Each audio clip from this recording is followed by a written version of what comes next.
Jai Mataji. Welcome to the ongoing series on education for a new consciousness. Today, we're going to start a new session series, and we're going to take a deep dive into developing the mental faculties. We will look at the role of the mind, and we will focus on learning the approach for training the mental faculties. The mind is very critical to achieve the goal that we are working towards, which is expressing the divine within us. So to get started, let's first understand what the mind is. Mother and Sri Aurobindo have given an extremely simple answer to this. The mind is a tool which we use to form and organize our actions. The mind is inspired by something, and so it takes that and then it organizes it in a way so that we can complete that action. And let's learn about the function of the mind using a very simple example that each one of us has faced with. You walk into your closet and your clothes are out of control. There are clothes everywhere. They're on the floor, they're on the shelves, they're not folded. And today you've made a decision that you are going to clean it. And this is where the mind will now start working. So cleaning is the action that the mind will organize things for. So in your mind, you'll see that you will start making a plan. And according to your plan, you are likely to end up doing the following. You will wash your clothes if they need to be washed. You'll take some clothes and then you'll decide which ones need to be folded and which one needs to be put on a hanger. It's likely that you're going to make sections with jeans on one side, shorts on the other. You may decide to put them closer to each other, or you may decide to put them away from each other. You may organize your closet in a way that the clothes that you wear at home are put in a different area and the ones that you wear outside are in a different area. And, the list continues. So this is really just the function of the mind. It is simply organizing things in the way that we can take our actions. Now, just as we saw this mind working to organize the closet, the mind does the same thing in our life. The mind is constantly working to organize our entire life. So in life, if you have a reason or a purpose of achieving something, then you'll see that the mind will put all its efforts to organize the actions towards that. And this is exactly why it is important that even children have a bigger purpose of life at a very young age.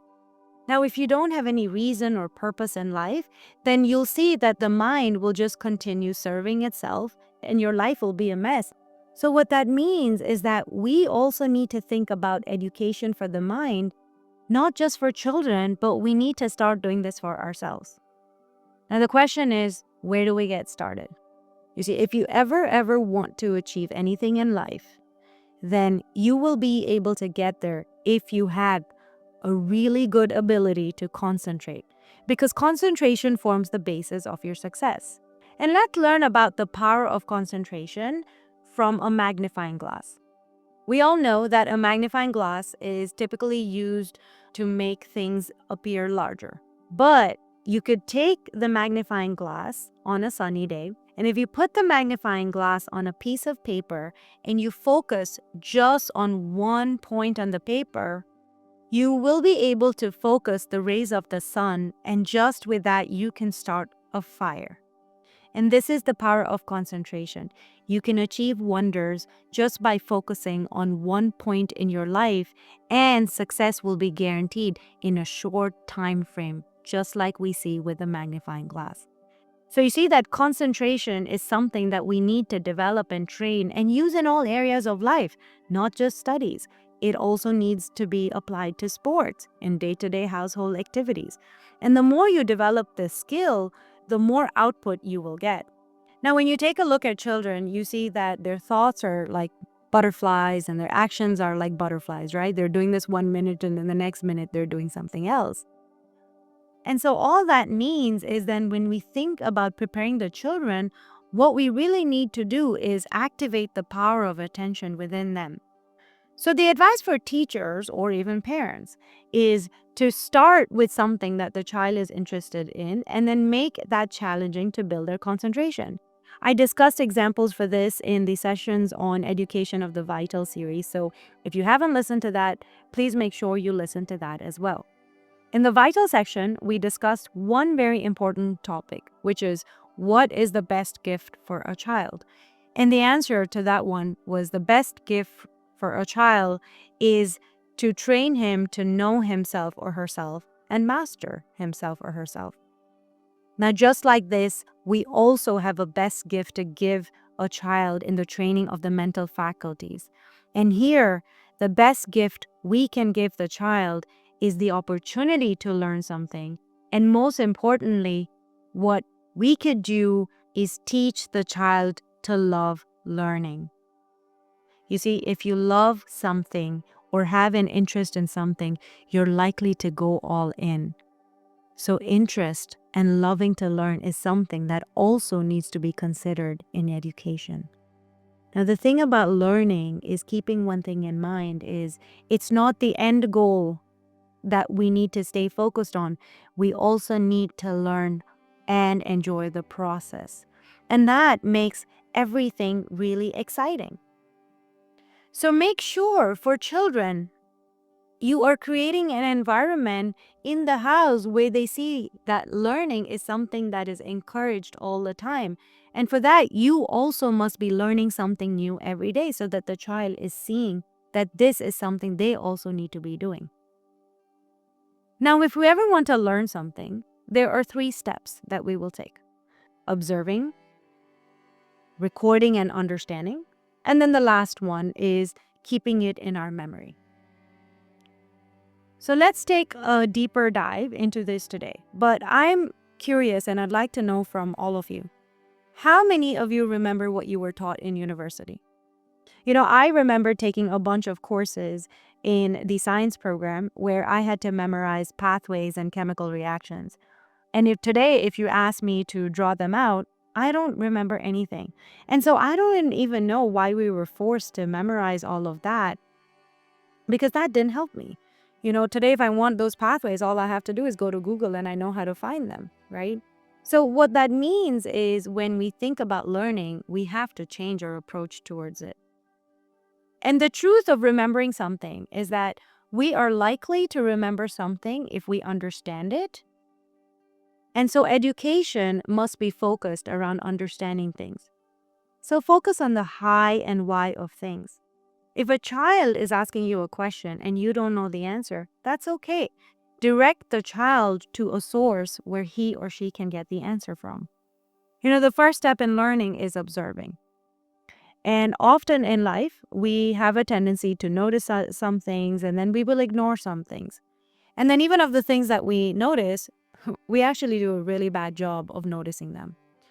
We've seen examples where there are items in a fridge that need to be thrown out, but they continue staying there for months. And the person of the household is opening the fridge door every day, and the items are right in front of them, and yet they're not even noticing or doing anything about it. There is a training needed in observing things.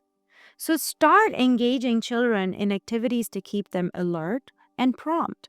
And you can do fun activities like giving out instructions and expecting them to follow. So you could say, touch your nose, touch your leg, touch your hand, and see how fast they respond. So you can also play a simple game of passing around a ball where the person who's throwing the ball can pass it to anyone. And so because of that, everyone has to be alert in case the ball is sent their way. The second approach to learning is to try and understand things better. I remember in school when we were studying flowers, or we were studying plants in the botany courses, often we would have the name of the plant and then we would have the characteristics of that. And that was how we had to memorize it. But here, we still want to be able to remember the flower or the plant and the characteristics, but the learning can be done in a different way. So let's take an example of a flower. Have a child take a flower and get the child to observe what it looks like. Then have the child take the flower apart and ask key questions around the flower, which will help the child understand the flower better. So some questions that you can ask are, What is the color of the flower? How many petals does it have? What is the shape of the petals? What is inside the flower? What do you think is the purpose of these parts of the flower? And that is how the child is going to learn about the flower.